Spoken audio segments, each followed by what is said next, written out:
Perdebatan di WhatsApp juga sangat seru untuk kita saksikan. Komunitas ini bagi orang-orang yang tidak mau open cam atau menjaga privasi agar tidak diketahui publik, dan ini salah satu perdebatan mereka. Sebab perkataan apapun di dalam diskusi mereka dan mau sebarbar apapun yang terjadi di dalam debat WhatsApp tidak bisa dituntut oleh hukum. Jawab sekarang Pak Romli bahwa Muhammad itu sebenarnya tidak buta huruf. Jadi nggak usah ngaku-ngaku kalau buta huruf.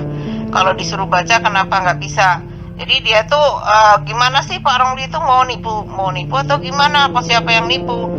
Katanya buta huruf nggak bisa baca, tapi Pak Romli bilang nggak ada dalilnya Muhammad buta huruf. Membingungkan itu. Sekarang jawab yang pasti ya Pak Romli ya. Saya rekam ya. Pak Ramli itu Muhammad buta huruf atau tidak? Jawab.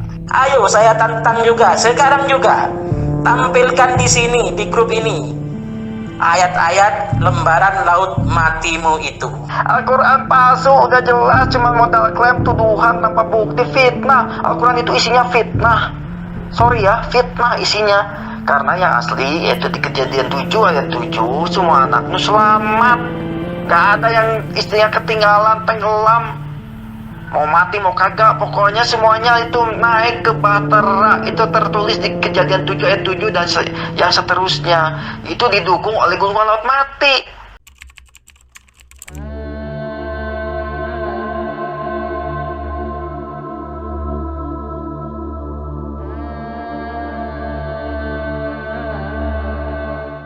Selamat datang di vlog diskusi kami. Saya bukan ustazah, namun sebagai perempuan wajib untuk belajar agama agar tidak bisa memiliki keyakinan sendiri untuk memutuskan pilihan hati untuk sebuah agama mana yang benar dan agama yang salah.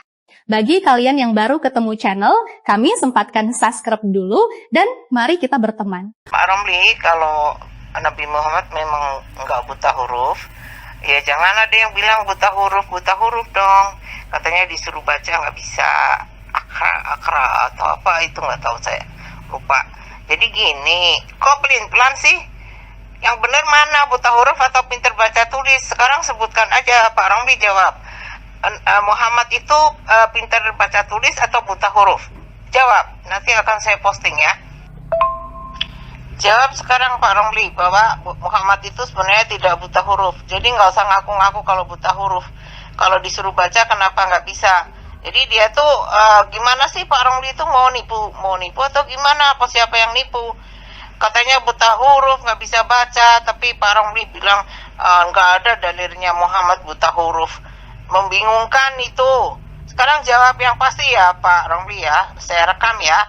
Pak Romli itu Muhammad buta huruf atau tidak? Jawab. Saya mau tanya ke Ibu, Yesus itu bisa nggak menulis dan membaca? Kalau Yesus bisa menulis dan membaca, kenapa Yesus tidak menulis sendiri Injil yang keluar dari mulutnya? Atau setidak-tidaknya murid-murid Yesus saat itu yang 12, kenapa tidak menulis Injil itu saat bersamaan dengan Yesus? Kenapa harus ditulis puluhan tahun kemudian, bahkan ratusan tahun kemudian, seperti yang ditulis Lukas dan Markus di Yunani? Kenapa itu, Bu?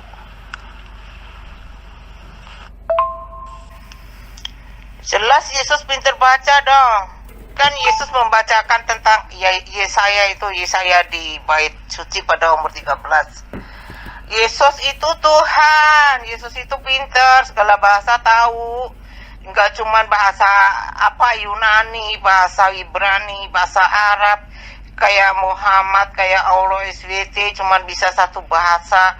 Jadi semua orang harus belajar bahasa Arab.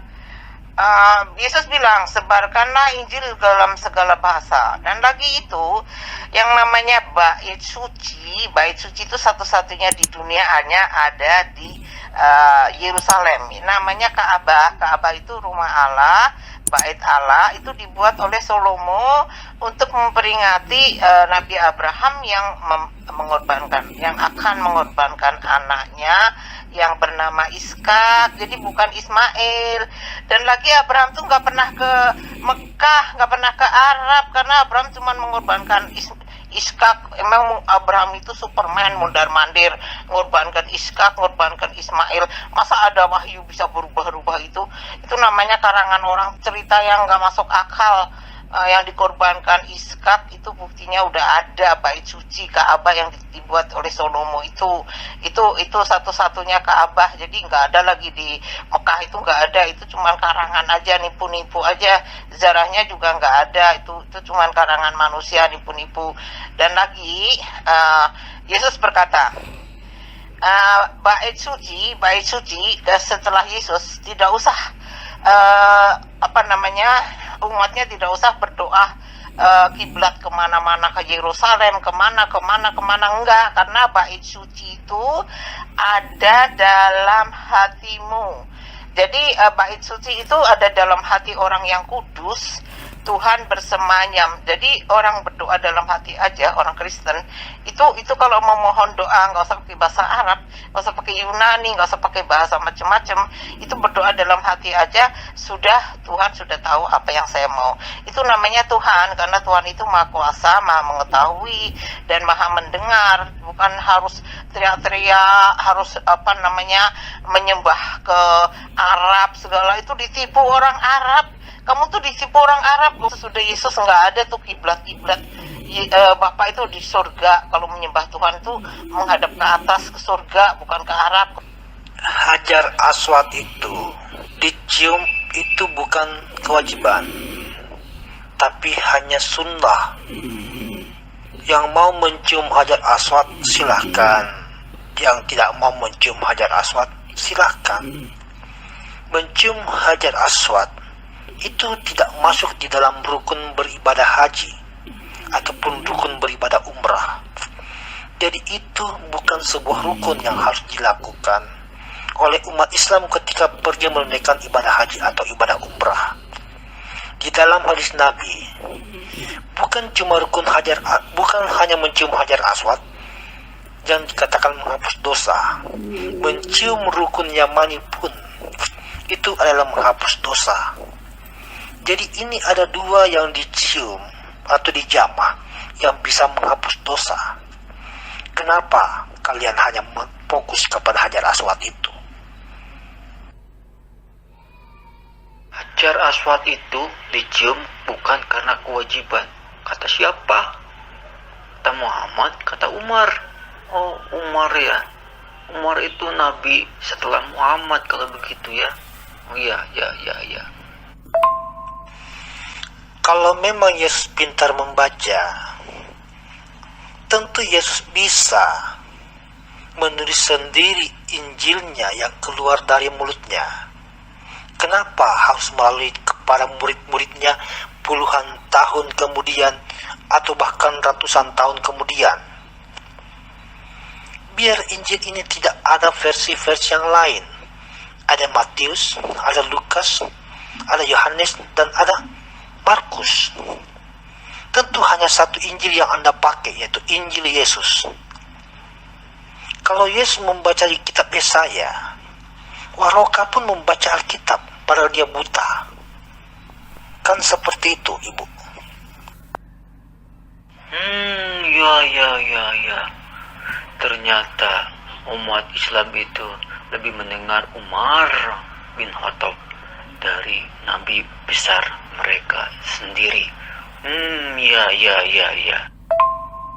Pak Jason, mencium Hajar Aswad tidak akan pernah Anda temukan satupun dalilnya bahwa itu kewajiban. Kewajiban orang yang menunaikan ibadah haji atau ibadah umrah. Bapak bisa membuka rukun-rukun yang wajib di dalam beribadah haji dan beribadah umrah. Adakah di situ tertulis wajib untuk mencium Hajar Aswad? Itu tidak ada, Pak. Mencium Hajar Aswad karena sunnah. Nabi Muhammad pernah melakukannya, maka apa yang dilakukan oleh Nabi Muhammad itu boleh dilakukan oleh yang mau mengikutinya. Dan yang tidak mengikuti sunnah daripada Nabi Muhammad itu tidak ada masalah, karena ini hanya sunnah. bukan sebuah kewajiban dari umat Islam. Ya. Nabi Umar bin Khattab lebih didengar daripada Muhammad sendiri. Ya. Hajar Aswad sebelum direnovasi itu hanya sebuah batu yang cekung di dalamnya, Pak. Itu baru diberikan pelindung yang berbentuk silver, perak. Itu di zaman Raja Faisal maksud saya, tahun 1910-an. Itu baru dibuatkan seperti itu bentuknya. Karena itu sebelumnya sering Hajar Aswad itu terjatuh ketika disentuh atau dicium. Maka dicarikanlah bentuk untuk melindunginya dari jatuh itu.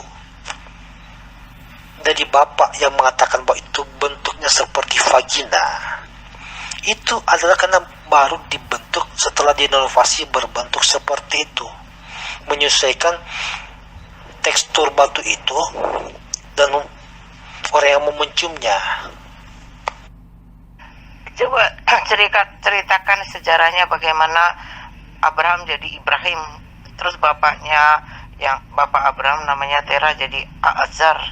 Terus bagaimana ceritanya menurut versi Al-Quran, versi tipu-tipu, versi pembajak, versi penipu.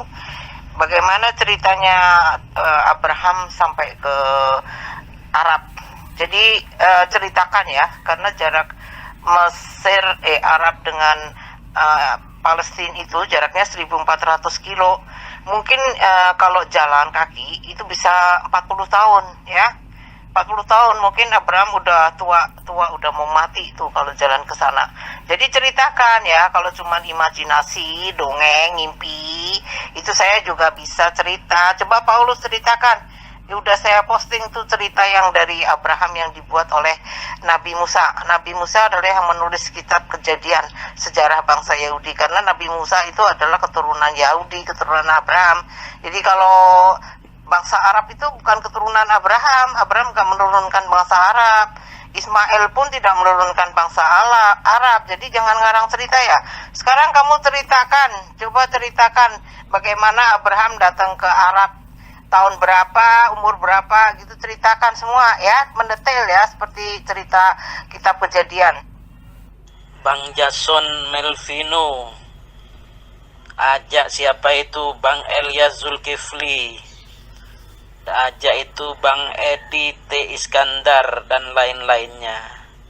Ayo debat voice note secara terbuka dengan saya tentang ayat-ayat Al-Quran, tentang konten matan hadis-hadis, tentang teks asli kitab-kitab sirah nabawiyah yang sering panjenengan share dengan goblok ngawur ngeyel itu. Ayo saya tantang voice note debat terbuka di room apologetik ini. Jangan di mana-mana, ayo sekarang. Wah, Anda pasti akan kalah deh, walaupun itu Al-Quran palsu isinya, dan Anda ingin teks-teks yang asli dalam bahasa Arab, Anda pasti kalah deh, karena dia memang yang menerjemahkan Alkitab dalam bahasa Arab. Hei, Bang Jason Melvino, jangan mumet katok ya, mutar-mutar kata tok ya. Ayo debat voice note terbuka dengan saya, Romli Kalidilem, Randu Agung, Lumajang, Jawa Timur, Indonesia. Debat voice note terbuka tentang ayat-ayat Al-Quran, tentang konten matan hadis-hadis Nabi, tentang teks asli kitab gundul, kitab sirah nabawiyah yang sering panjenengan dan kawan-kawan share dengan ngawur ngeyel itu. Ayo saya tantang debat terbuka di room ini. Hehehe, terlalu. Yang muter-muter kato itu kan yang cuma modal klaim. Itu pabrik kecap juga sama itu, modal kato untuk dan mengklaim bahwa produksi kecap produksinya itu nomor 1. Semua pabrik kecap mengklaim bahwa produksi kecap itu nomor 1, modal kato. Ya begitulah. Belum ada itu pertandingan antar pabrik kecap yang menentukan juara 1 kecap buatan mereka.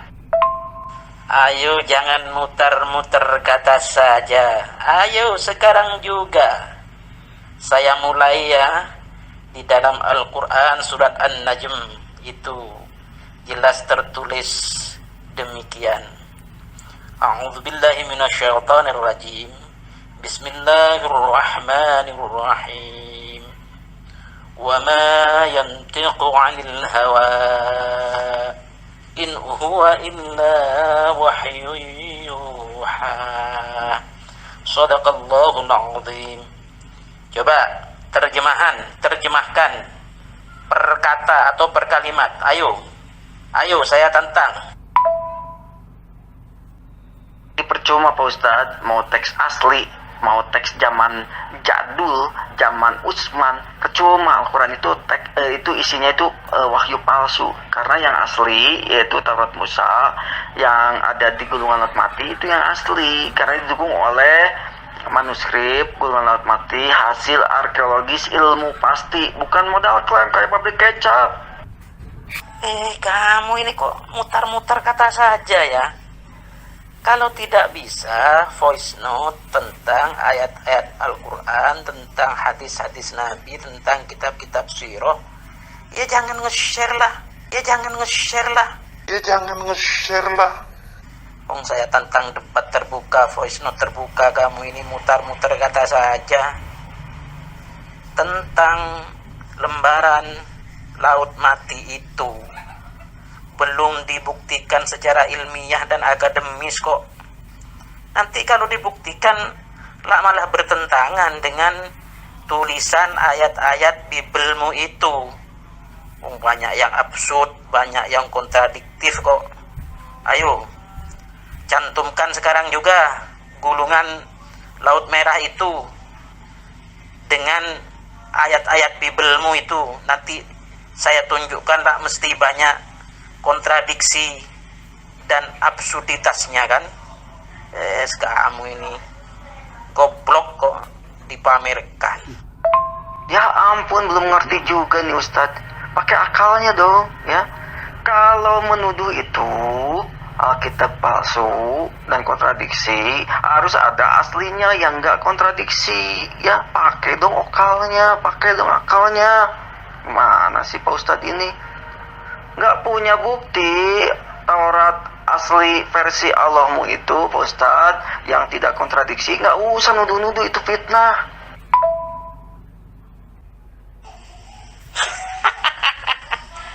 Saya kan sudah katakan, kitab Bibelmu itu cuma kitab terjemahan. Aslinya malah kau tanyakan. Di kitab terjemahanmu saja itu banyak kontradiksi dan absurditasnya kok. Apalagi nanti di gulungan laut matimu. Nanti kalau sama berarti kan penuh absurditas dan kontradiksi. Kalau tidak sama berarti ada yang palsu. Apakah terjemahan Bibelmu itu yang palsu atau justru gulungan laut mati? Nyungsep lagi ya. Aku kok dilawan. Al-Quran palsu, khutbah 3, satu anak nu tenggelam, itu dongeng palsu. Yang asli dari gulungan laut mati, yaitu semua anak nu, itu di kejadian 7 ayat 7, itu semuanya selamat naik ke bahtera. Itu didukung oleh gulungan laut mati, ilmu pasti. Paham kagak? Ilmu pasti. Ya modal klaim kayak Lia Eden dijadiin iman. Wah, ayo teks aslinya voice note. Salah semua kamu. Ayat Al-Quran yang kamu share itu, ini lagi-lagi kamu palsukan makna dan makosidnya. Ayo jangan pengecut, jangan fitnah saja. Tampilkan teks aslinya, lalu baca voice note Kalau voice note saja tidak bisa, maka semua ocehanmu adalah sampah belaka terlalu. Ampun, kita terjemahan. Ya, otaknya kelipet nih, Ustadz. Memang Bible itu terjemahan, tapi aslinya gulungan laut mati, Pak Ustadz. Aduh, ampun, amsyong dah. Mana? Ayo, tampilkan di sini konten gulungan laut mati itu. Tampilkan di sini, jangan klaim sepihak saja bisamu itu. Nanti lamalah terlihat mana yang palsu atau dua-duanya palsu. Ayo, saya tantang juga sekarang juga. Tampilkan di sini, di grup ini, ayat-ayat lembaran laut matimu itu. Al-Quran palsu, udah jelas, cuma modal klaim, tuduhan tanpa bukti, fitnah. Al-Quran itu isinya fitnah. Sorry ya, fitnah isinya. Karena yang asli yaitu di Kejadian 7 ayat 7, semua anakmu selamat. Gak ada yang istrinya ketinggalan, tenggelam, mau mati mau kagak, pokoknya semuanya itu naik ke bahtera. Itu tertulis di Kejadian 7 ayat 7 dan yang seterusnya. Itu didukung oleh gulungan laut mati. Itu ilmu pasti, Pak Ustadz, bukan modal klaim kayak Lia Eden, bukan kayak Dokter Fahmi Basya, ya, dosen ilmu matematika yang juga Ustadz itu kebelinger dia itu. Kelipet otaknya. Mana ayat-ayat gulungan laut matimu itu? Tunjukkan. Jangan ngarang saja. Tunjukkan sekarang juga. Fokus ke ini dulu. Jangan ke yang lain. Karena kalau voice note tentang ayat Al-Quran, kamu memang gak bisa. Semua umat Kristen di grup ini gak bisa menjawab tantangan saya untuk voice note ayat-ayat Al-Quran yang sering dibahas. Itu saja sudah nyungsep. Sekarang saya sungsekkan lagi kamu ya. Tunjukkan di sini ayat-ayat lembaran laut matimu itu sekarang juga. Jangan ngarang dan fitnah saja kamu ini. Terlalu. Ustadz ini kok kuper ya? Ustadz, jangan kuper kayak Tuhan Anda. Nama asli Yesus aja Isa. Itu bukan nama asli Isa itu cuma ucapan. Ditulis ISA, bukan. Tapi Yesua, tulisannya YESHUA, bukan Isa. Jadi jangan kuper. Itu gulungan laut mati itu bukan berita hoak, tapi memang didukung, ada buktinya ya. Di museum itu ada. Jadi bukan istilahnya cuman klaim, modal klaim kayak Lia Eden. Anda ini kuper. Ayo dong browsing Ustadz. Sudah, jangan mutar-mutar kata saja kamu ini. Pertama, tunjukkan ayat-ayat gulungan laut matimu itu sekarang juga. Kalau tidak bisa, berarti semua ocehanmu itu adalah fitnah, ngarang saja kamu. Pak Ustadz ini ternyata kuper. Tapi sorry ya, agak blow on juga. Karena gulungan laut mati itu tersimpan rapi di museum di Israel sana. Kalau Anda dan juga umat muslim yang lain ingin menggugat, nggak akan bisa, karena memang itu asli kok. Beritanya sudah santer. Browsing dong Pak Ustadz. Jangan kuper, malu-maluin aja nih Ustadz. Ntar Pak Ustadz yang blow on, nanti saya akan tunjukkan ya bahasa Ibrani di Kejadian 7 ayat 7. Bentar ya Pak Ustadz. Tampilkan foto ya. Jangan dari online. Kalau online itu pemalsuan semua. Terus kedua, stop kamu berbicara tentang ayat Quran, tentang matan hadis, tentang kitab sirah nabawiyah. Kalau kamu semua tidak bisa membaca secara voice note teks aslinya. Paham? Kalau kamu bisa membaca voice note teks aslinya, lawanlah debat dengan saya di room ini. Sepanjang kamu tidak bisa baca voice note saja, maka maaf, banyak pekerjaan yang masih menunggu ya. Tidak melayani tukang fitnah, tukang ngarang, tapi tukang pengecut.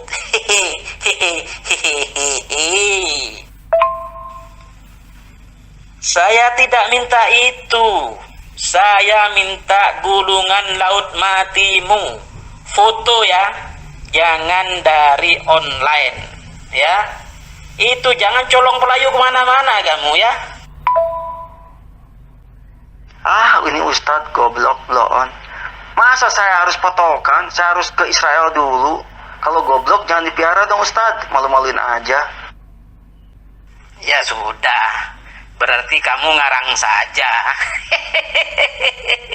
Sudah ya, saya tidak melayani orang tukang ngarang, tukang ngibul, tapi tukang pengecut. Ya, banyak pekerjaan ini saya. Mau ngaji kitab bundul, mau ngajar kitab bundul. Apa saya voice-kan ya? Saya baca kitab bundul ya. Biar kamu semua tahu ya. Maaf Ustadz, saya harus bilang dengan jujur, anak itu goblok dan bloon. Karena memang itu bukan hasil rekayasa, itu asli. Dan itu sudah diuji. Dan itu secara internasional diakui. Bukan modal klaim. Foto bukti faktamu mana? Ayo, jangan ngarang saja. Sudah, jangan muter-muter kata saja. Saya punya daftar riset jurnal ilmiah internasional kok. Dari berbagai agama kok. Bahkan dari peneliti dari Rusia. Oh, nggak ada itu, nggak ada uji material kalau dalam Mahkamah Konstitusi itu. belum teruji itu, klaim sepihak saja kamu itu. Apalagi kamu tidak bisa menampilkan fotonya. Tambah ngarang berkali-kali kamu itu. Ya, langsung intinya aja, ketuhanan. Kamu berani nggak membahas tentang OLSWT itu? Lo ayo Bang Tata. Oke, sekarang saya bilang OLSWT mau batu. Kamu terima tidak? Ngarang kok ngeyel sih. Ya, dalil dan referensimu mana? Kamu akui tidak kalau Muhammad diperintahkan hanya menyembah Tuhan yang di Mekah? Ya, dalil dan referensimu mana? Baca full ayat, voice note full ayat, lalu saya nilai maknanya benar apa tidak. Ayo, jangan pengecut. Kamu akui tidak bahwa Muhammad diperintahkan hanya menyembah Tuhan OLSWT di Mekah? Dalil, matamu picek. Itu di atas sudah dikirim dalil. Kamu ini, ayo jawab yang saya tanya. Ayo kita tanya jawab dulu. Loh, orang goblok kok marah? Aduh, ngarang goblok marah. Ya itu isomu. Kalau mau marah, ya cegatlah saya di Bungurasi. Jelek-jelek begini saya dulu pernah menggemparkan Surabaya, bos. Udahlah, tinggalkan Ustadz bloon dan bego ini. Masa saya harus ke Israel dulu untuk fotoin yang dia minta? Kan bego. Kamu itu jangan ngelak, jangan ngeles, teriak marah. Siapa yang marah? Yang marah itu ngorok leher. Takbir Allahu Akbar. Itu yang marah. Kamu kan bicara dalil, saya udah tunjuk. Wajar kan saya bilang matamu picek. Masa udah di atas saya tunjukin duluan kok. Ayo kamu akuin tidak bahwa Muhammad itu diperintahkan hanya menyembah OLSWT di Mekah? Ayo, kalau kamu tak berani jujur tanya jawab, minggirlah. Gayamu aja bersorban-sorban. Ya sudah. Berarti kamu semua di grup ini, baik Bang Jason Malvino, baik Bang Tahta goblok ngeyel, baik Cak Hari Surabaya, baik siapa pendeta Oktaviane Halenau, semuanya itu gak ada apa-apanya. Goblok warisan, ngeyel warisan, ngawur warisan, nyungsep semua melawan saya ya. Mana dalilnya? Mana dalilnya? Tunjukkan tag aslinya dan baca voice note ya. Jangan tuli kamu, jangan picek kamu. Goblok kok, ngawur ini. Nanti kalau ketemu saya mesti saya tempeleng kamu. Udah ya, Umat Batu, bagus kamu pergi dulu minum pipis onta ya. Ya, kamu ini apalah, ya kan? Karena pernyataan saya ini sampai detik ini, ya ulama, kiai, ustadz, ya belum ada yang mampu menyanggah ketika saya katakan bahwa Allah SWT itu batu, ya kan? Makanya kamu ini kain-kain, takut kami itu terbongkar, makanya kamu ngeles sana, ngeles sini, ya. Udahlah, kamu bagus dulu rehat, minum pipis onta yang banyak, terus jangan lupa bertakbir. Takbir, ya. Sudah ya, para teman-teman umat Kristen, umat terjemahan di grup ini, kalau panjenengan semua tidak bisa voice note saja tentang ayat-ayat Al-Quran, tentang hadis-hadis, tentang kitab-kitab surah Nabawiyah, seperti Bang Haleluya, seperti Cak Har, seperti siapa itu sampai saya lupa namanya itu, maka semua ocehanmu sangat tidak ilmiah, cuma ngalor ngidul, colong pelayu, terkencing-kencing, terkentut-kentut. Tidak saya reken ya, kecuali nanti ada koncomu yang bisa voice note tentang ayat-ayat Al-Quran, tentang hadis-hadis, tentang kitab-kitab sirah nabawiyah, tag aslinya yang akan didebatkan dengan saya, baru saya muncul untuk mendebat dan menyungsepkan dan mempermalukan kamu semua. Ini tantangan terbuka ya. Ayo debat terbuka, voice note terbuka tentang ayat-ayat Al-Quran, tentang matan konten hadis-hadis, tentang teks asli kitab sirah nabawiyah yang sering kamu semua share ngebahasnya dengan goblok, ngawur, ngeyel itu.